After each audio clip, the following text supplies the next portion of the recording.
Hi there. This is how we prove a Meconium Aspiration Syndrome case. The first thing we have to do is prove that meconium aspiration actually occurred. That's the injury aspect of this.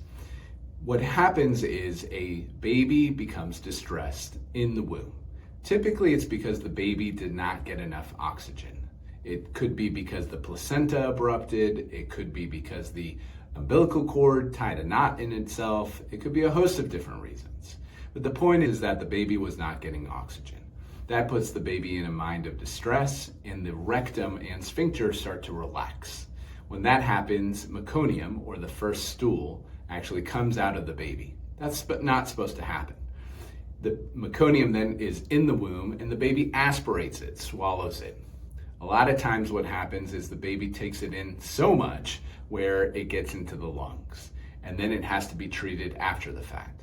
If there's too much aspiration in the lungs, then the baby's lungs won't work properly, and the oxygen will not get to the baby's brain properly, and thus there is brain damage. So the first step that we take is find the fetal distress. The way that we do that is through fetal heart monitoring strips.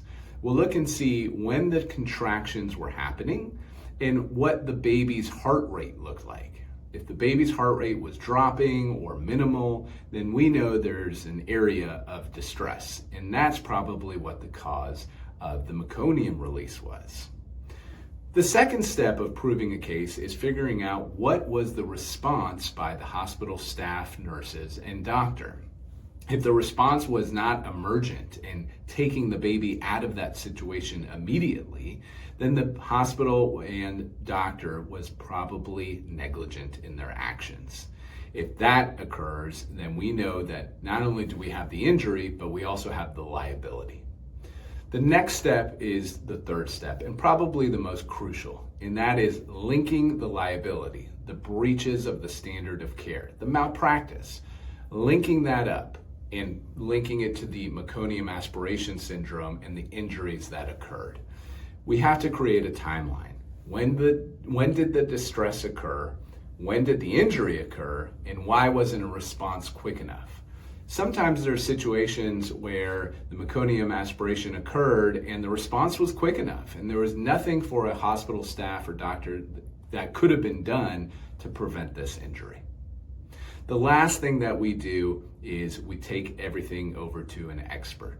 An expert usually is in the form of an obstetrician or gynecologist, also known as an OB-GYN, who then looks at all of the records to determine whether or not the distress occurred, the response was inadequate, and the injury linked up to that breach of the standard of care.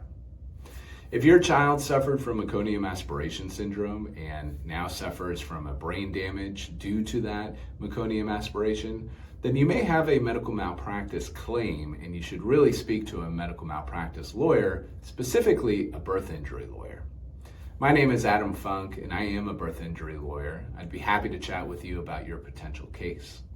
You can call us, text us, or even email us, and we'll schedule a time for you and I to sit down free of charge and chat about your case, and I'll talk to you about whether you have one.